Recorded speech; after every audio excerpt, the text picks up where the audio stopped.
Olá, eu sou o professor Dalton e essa é a disciplina Fundamentos de Marketing, unidade 1. Nessa unidade, a gente vai falar um pouco sobre a introdução aos conceitos de marketing, tá? E basicamente iniciando com as definições. Elas são importantes porque elas trazem uma série de informações para que você entenda todo o contexto. Então, primeira definição, que é uma definição, vamos dizer assim, social, né? Que o marketing é um processo social pelo qual indivíduos e grupos obtêm o que necessitam e desejam por meio da criação, da oferta e da livre troca de bens e serviços de valor entre si. Observa que aqui ele coloca claramente necessidades e desejos separados, tá? E a gente vai entender isso por quê. E uma segunda definição, que é um pouco mais gerencial, mas é o que todo profissional de marketing gostaria de trabalhar, marketing é conhecer e entender tão bem o cliente de modo que um bem ou serviço possa se adequar a ele e se vender sozinho. Essa adequação, né, do produto ao mercado é a grande tônica do marketing nas questões que envolvem planejamento e uma série de outras coisas. Tá?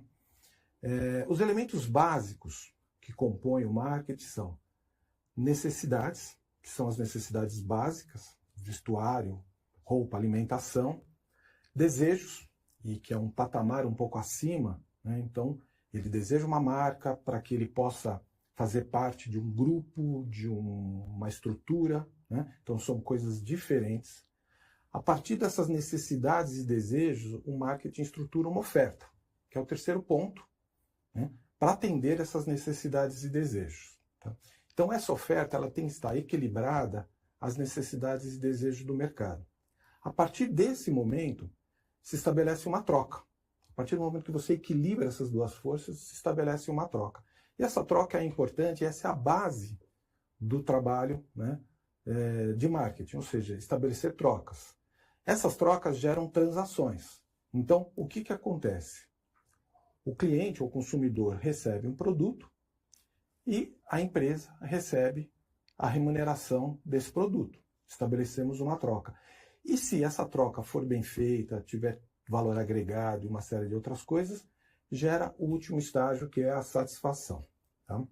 Então, para que a gente comece a entender essas questões de marketing, é importante que a gente estruture e analise o ambiente, tanto o ambiente externo quanto o ambiente interno. Sempre pensando que o foco é você está dentro de uma empresa. Então, macroambiente. Primeiro ambiente a ser analisado é o ambiente externo. É aquele ambiente que você não controla, né? Você não age sobre ele, você reage, né? Então, ele tem múltiplos fatores para você entender e identificar ali ameaças e oportunidades à gestão da sua empresa. Tá? Então, primeiro deles, forças tecnológicas. Ele tem, dentro desse aspecto, você vai identificar quais são as forças tecnológicas que influenciam o seu negócio. Tecnologia, né? Hoje, muito uso de inteligência artificial e série de outras coisas. Como é que isso gera oportunidades e ameaças para o seu negócio? Segundo, forças econômicas, né? Qual é a renda do público que você quer atingir? Como é que está esse mercado? Ele está crescendo? O seu mercado cresce? O seu mercado não cresce? Forças político-legais. Quais são as leis que hoje trazem para a sua empresa oportunidades? Né? Leis de incentivo à cultura, por exemplo, e outras leis específicas que podem gerar oportunidades ou podem gerar ameaças. As forças naturais, ou seja, questões ambientais. Esse é um ponto importante porque hoje muitas empresas atuam com essa característica para vender o seu produto, ou seja, agregar valor através de uma imagem ambiental. Né?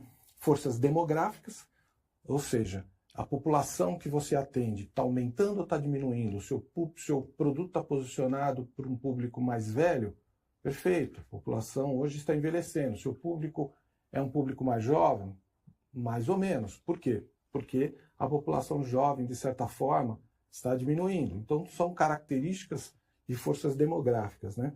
E forças socioculturais, que afetam a sua empresa no sentido de características de cultura, de mercado, de regionalidades, coisas que são importantes e que podem afetar o seu negócio. Tá? E a partir daí, a partir do momento que você analisa o macroambiente e o ambiente externo, você passa para o microambiente. O microambiente é aquele ambiente que, de certa forma, você controla, você tem um certo controle sobre ele, né? Então, a sua empresa, ela pode estar em diversos mercados, mercado de consumo, mercado industrial, mercado revendedor, mercado governamental, mercado internacional, depende da característica da sua empresa, ela vai estar inserida em um mercado e você vai ter que entender profundamente como é que esse mercado atua, para tirar dali forças e fraquezas, né? Especialmente quando a gente passa para a questão dos concorrentes. A análise dos concorrentes é fundamental, né? Todo profissional de marketing atua sobre duas coisas muito importantes, o cliente e a concorrência. Então, entender as características da concorrência, né, e saber quais são as forças e fraquezas que você tem perante o concorrente é muito importante. Na sequência, fornecedores, ou seja, entender que você precisa avaliar as questões de fornecedores, porque se você precisa entregar um produto numa determinada data, os seus fornecedores também precisam entregar a sua matéria-prima também numa determinada data para que você produza esse produto. Então você precisa entender. Se você planeja na sua estrutura de marketing crescer 20%, 30%, você tem que saber se o seu fornecedor tem condições ou capacidade de te fornecer 20% ou 30% a mais de matéria-prima. Então, a análise dos fornecedores ele é fundamental. E todos os intermediários, né? Muitos produtos que são acabados, eles não são vendidos diretamente da empresa para o consumidor. Eles possuem intermediários, que é o setor de varejo, né? O que a gente chama de trade. Então, você precisa, na realidade, dessa estrutura, né, de análise de intermediário. E passamos para os segmentos de mercado. Tá? Então, segmentar mercado significa dividir mercados para que você seja mais efetivo na sua venda no seu trabalho de identificação desse potencial. Tá? Então, quando a gente parte do antigo marketing de massa, onde você não tinha nenhuma segmentação, você parte para o marketing de segmentos, né? Onde você analisa as variáveis geográficas, demográficas e psicográficas para identificar claramente esses segmentos. Mas hoje, o mais importante tem sido as questões comportamentais. Tá? Você usa o produto através dos benefícios que ele te oferece, os seus relacionamentos com marcas, e tudo isso cria, né, uma ocasião de uso. Então, essa é uma característica importante, ficar atento às questões comportamentais do segmento que você quer atuar. Estreitando um pouco mais, você vai para o segmento de nicho, onde você começa a estreitar, vai especificamente para um subsegmento do segmento que se atende, e tem uma característica importante, você passa a customizar um pouco mais o seu produto, tá? E a partir daí você também, via de regra, pode cobrar um preço um pouco mais alto, o que justifica um público menor. Tá? Você aí parte para o marketing individual, que hoje é a grande tendência do marketing, no uso das tecnologias. O marketing individual hoje né, você consegue chegar até o indivíduo muitas vezes para fazer a compra, né? Aquele conceito do tailor-made. Então esse é um ponto importante. E, por último, o marketing local, que segue características regionais. Então, a regionalidade ela é importante, né? Você tem conceitos diferentes para vender produtos num país como o Brasil, né? Onde você tem biscoito no norte do país, bolacha, né, no sul, sudeste. Então, são nomes diferentes, né? Você tem produtos que se vendem completamente com nomes diferentes no país todo. Tá? Segmentando mercados, a gente vai trabalhar essencialmente com dois tipos de mercados: mercados organizacionais e mercados consumidores. Os mercados organizacionais, via de regra, eles se segmentam por tamanho de empresa, por formalidade nos processos de compra e setor de atividade. Quando a gente fala formalidade, você vende para uma empresa pública ou uma empresa privada. Observa que a ação, né, e o esforço são diferentes. Setor de atividade, você trabalha com alimentos, com bebidas, com roupa, vestuário. Tudo isso segmenta a sua empresa, né?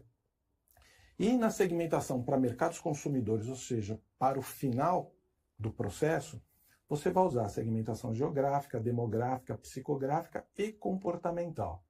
Aí volta, né, a questão da segmentação comportamental, onde muitas vezes você tem um iniciador de um processo. Então, um exemplo, um bebê, ele precisa se alimentar. Então, ele tem uma necessidade. Então, voltamos à necessidade, não é desejo, é necessidade. Quem é o grande influenciador, via de regra, né, nesse processo de procura de um produto? Muitas vezes é a avó, o avô, que influencia os pais do bebê para determinados produtos pela sua experiência. Quem se torna o decisor da compra? Muitas vezes, quem decide é a mãe, influenciado pelos avós, pelos pais, né, para comprar um determinado produto. Quem é o comprador desse produto? Pode ser o pai, pode ser a mãe, é quem vai efetivamente fazer a compra do produto, quem vai no local comprar. E quem se torna usuário? O próprio bebê, que foi o iniciador desse processo, tá? Então, a partir do momento que você estrutura toda essa questão, você trabalha posicionamento de mercado. E aí você começa a trabalhar comunicação.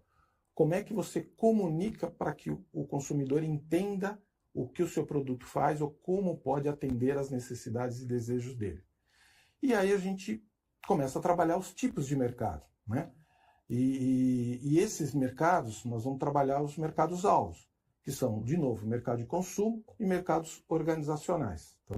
Então, o mercado consumidor. Nós vamos sempre usar um termo muito comum, que é, voltando, né? Mercado organizacional. Nós vamos trabalhar o conceito do business to business, ou seja, empresa que vende para a empresa, ou seja, o produto ele não está acabado, eu sou matéria-prima. Eu posso ser uma empresa que produz embalagem para uma empresa que produz alimento, aí sim vai produzir o produto pronto e vai fazer a venda para o consumidor final. Então, esse tipo de mercado tem uma série de características diferentes de empresas que trabalham com produtos prontos ou serviços, tá? Então, tem menos compradores, tem um relacionamento mais próximo com fornecedores, uma compra profissionalizada, influências de compra, grande número de contatos de vendas, né? E vários outros tópicos que estão listados aí para vocês, tá? No mercado consumidor, nós vamos trabalhar o business to business, fatores culturais. Então, nós estamos trabalhando com fatores culturais, pessoais e psicológicos. E é aqui que nós vamos atuar bastante para poder entender o grande mercado, né? Como é que essa questão funciona. Tá? E agora, nós vamos para a nossa primeira interatividade. Tá? Então, com base na leitura e nos seus conhecimentos, avalie as afirmativas a seguir. Na segmentação comportamental, os compradores são classificados em grupos, de acordo com os seus conhecimentos, suas atitudes, seus usos e suas respostas a um produto. Em suma, nesse tipo de segmentação, observamos variáveis de ocasião de uso do produto. Podemos utilizar diversas variáveis para compor os perfis na segmentação comportamental, sendo que as coletas de dados e as pesquisas precisam ser feitas de modo a assegurar a privacidade dos participantes. E terceiro, a segmentação comportamental objetiva que as empresas expandam suas estratégias para os consumidores que não fazem parte do seu público-alvo, o que promove redução de custos.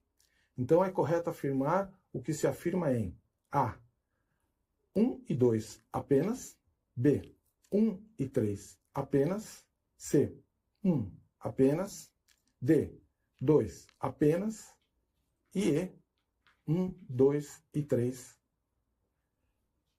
Finalizando então essa unidade, voltamos já.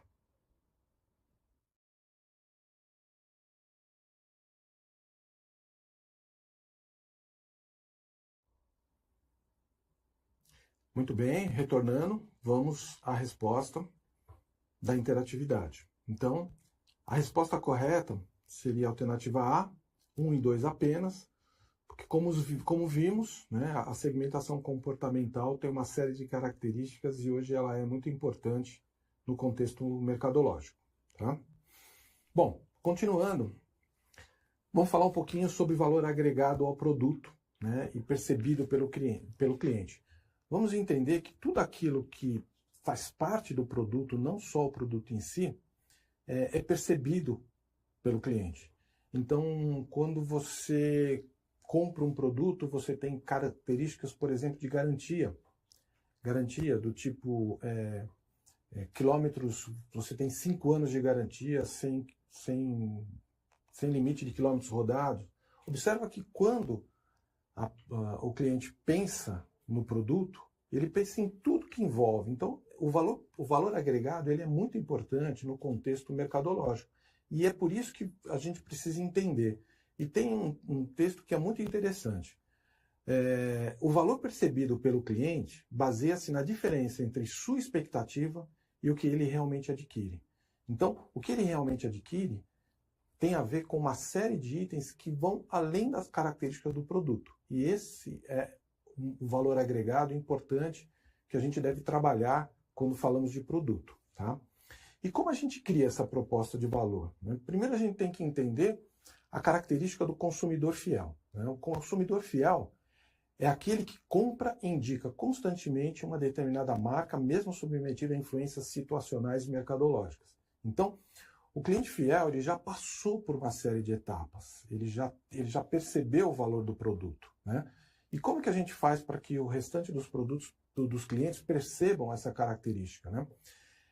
Essa base é formada através de experiência de compra, conselhos de amigos, informações, promessas, comunicação. Tudo isso forma a imagem do seu produto. Né? Mas ele precisa comprar, né? Ele precisa ter experiência de compra. Né? Ele precisa entender como ele está como ele está adquirindo o produto. Né? E a melhor maneira de entender essas expectativas do cliente é se aproximando deles, procurando estreitar os relacionamentos entre as partes.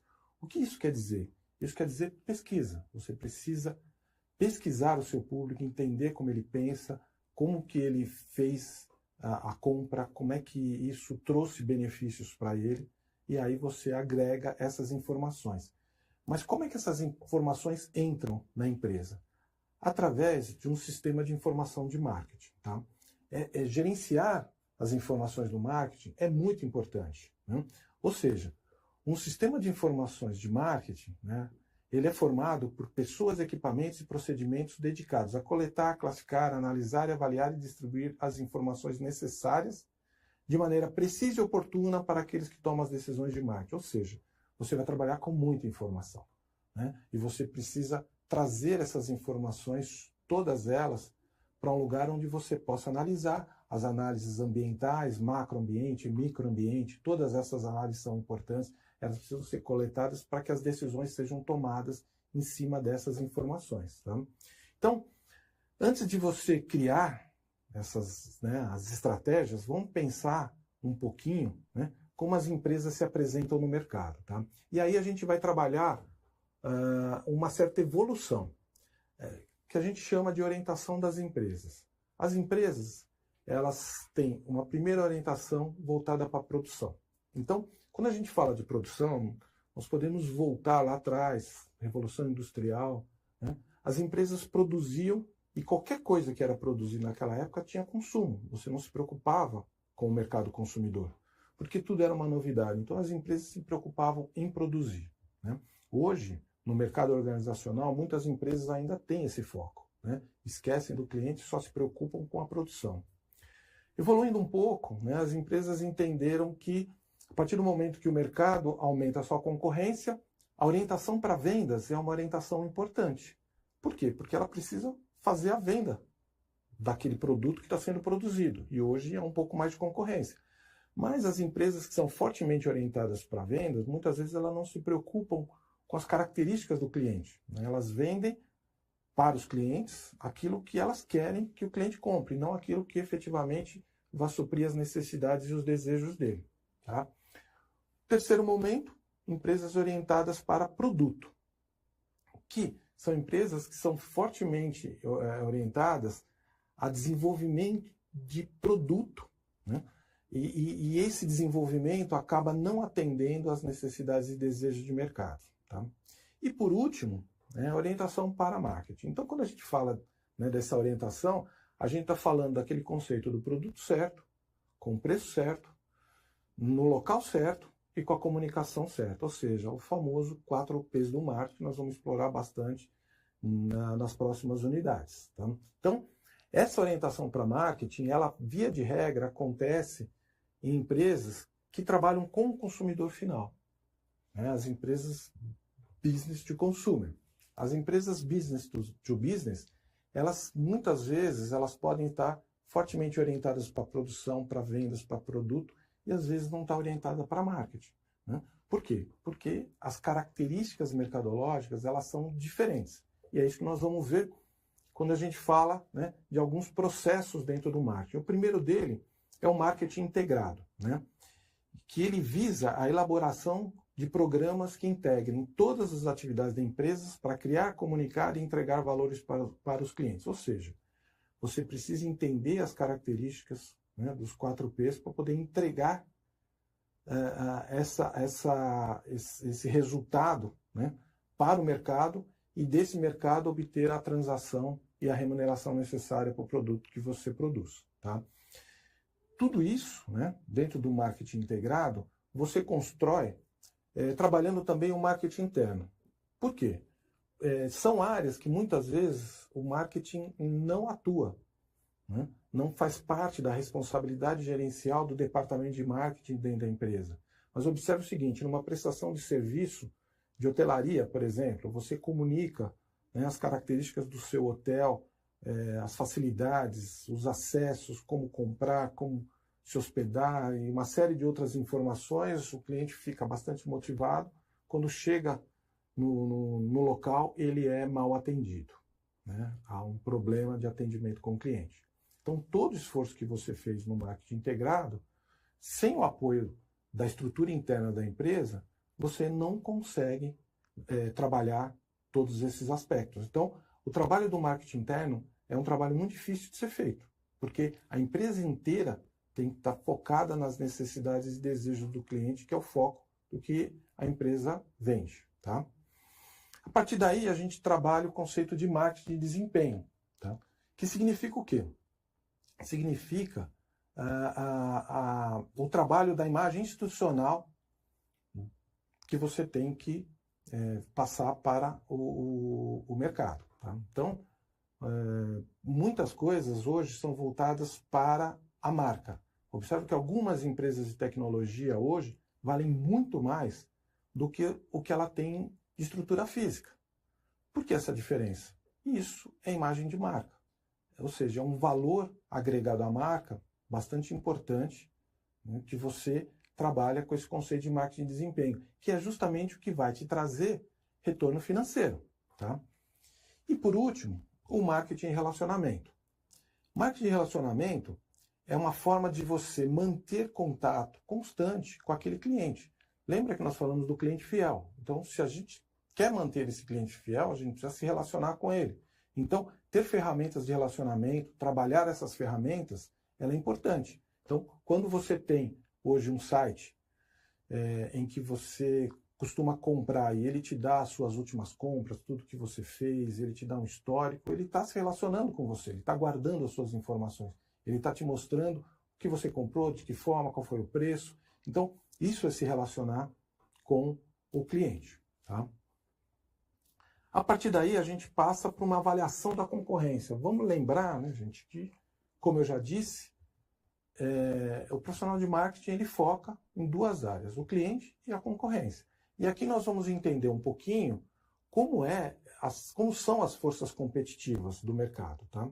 Então, a primeira delas é a ameaça de novos entrantes. Ou seja, o que significa isso? O seu mercado é fácil de ter novas empresas? Você pode abrir uma empresa facilmente no seu mercado? Se sim, significa que a sua concorrência será maior. Né? Ou seja, é um mercado de alta competitividade. Se não, baixa competitividade. Produtos substitutos.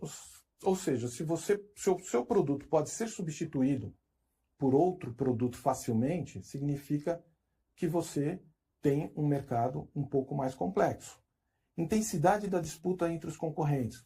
Os concorrentes brigam muito, tem muitas características de preço, né? Você precisa trabalhar preço. Se você chega no preço, significa que você está perdendo valor, né, nessa disputa. Então, é importante você avaliar isso na concorrência. Poder de barganha dos fornecedores, eu já citei, né? Isso é muito importante, porque você precisa dos fornecedores para cumprir, né, a venda para os seus clientes. Então, você consegue os produtos facilmente, você tem que negociar, eles têm mais poder, você tem que pagar mais caro por um determinado produto, né? E poder de barganha com os compradores, que é uma outra etapa importante também. Se o cliente não comprar o seu produto, outro cliente compra facilmente ou não, né? Você tem muitas vezes que mexer no preço para poder trabalhar esse produto. Então, esse ponto, ele é bastante importante, tá? Então, esse marketing aplicado aos setores distintos, nós vamos voltar de novo a falar dos mercados business to business e business to consumer, que são toda a estrutura de produção, né? Você tem toda uma cadeia de produção até o produto pronto. Tudo que acontece do mercado do produto pronto para trás é business to business. Produto pronto para consumo, business to consumer, tá? Então, aplicado ao setor de business to business, o foco principal do business to business é a vendas e distribuição. Observa que nenhum produto é movimentado de forma logística sem ocorrer uma venda antes. Então, vamos lembrar daquela etapa, né, gente? Necessidade, desejos, troca e transação. Ela precisa chegar nesse ponto para que o produto se mova, né? Seja movido, ou seja, saia da sua empresa e vá para aquela outra empresa compor um produto para ser vendido ao consumidor final. Então, essa é uma característica que a gente precisa estudar bastante. E, por último, né, o trabalho do business to consumer, né? E aí nós temos os intermediários, que eu citei um pouco antes, que são importantes, ou seja, muitos produtores não vendem direto ao consumidor final, eles precisam de intermediários. E a gente precisa trabalhar esses intermediários de forma a entender como isso pode fazer parte da estrutura. Então nós estamos falando do trade, né? De toda a estrutura de venda do produto acabado para o consumidor final. E aí nós temos o papel do varejista, que ele é fundamental dentro desse processo, tá? Muito importante. E, a partir daí, nós vamos trabalhar fortemente os conceitos dos 4 Ps, que são chamados de composto de marketing ou mix de marketing, né? E que a gente vai ver com detalhe na unidade 2, que a gente verá na sequência, tá bom? Bom, então, encerrando essa nossa unidade, né? Vamos para a nossa interatividade. Então vamos lá. O marketing aplicado ao setor comercial, business to business, exige que os varejistas compreendam profundamente os comportamentos, as preferências e as demandas dos consumidores finais, promovendo estratégias alinhadas às variáveis controláveis do marketing. Considerando a função intermediária do varejo entre o produtor e o consumidor e a necessidade de constante adaptação ao ambiente de mercado, qual das alternativas abaixo expressa corretamente um dos princípios fundamentais da atuação mercadológica no varejo? Então vamos lá. A. O varejo deve priorizar exclusivamente o relacionamento com os produtores, pois o cliente final não influencia diretamente as estratégias de marketing no setor. B. Estratégias promocionais no varejo devem ser evitadas, pois aumentam o custo da operação e não geram benefícios perceptíveis para o cliente final. C. A atuação do varejo deve se basear na venda dos produtos que já foram comprados previamente do fornecedor, mesmo sem evidência de demanda, pois o foco é escoar o estoque. D. O marketing no varejo deve ser orientado por pesquisas, segmentação de mercado e posicionamento estratégico, permitindo que o varejista compre do produtor aquilo que de fato vende, e não o contrário. E E. O sucesso no varejo depende exclusivamente da localização da loja, sendo dispensável o uso de ferramentas como CRM, comunicação personalizada ou pesquisa de mercado. Então, vamos diretamente à resposta, né? A pergunta e a resposta correta é a D. O marketing no varejo deve ser orientado por pesquisas, segmentação de mercado e posicionamento estratégico. Tudo que nós falamos na estrutura da aula, permitindo que o varejista compre do produtor aquilo que de fato vende e não o contrário. Então, encerrando essa nossa unidade, né, eu quero agradecer e até a próxima. Muito obrigado.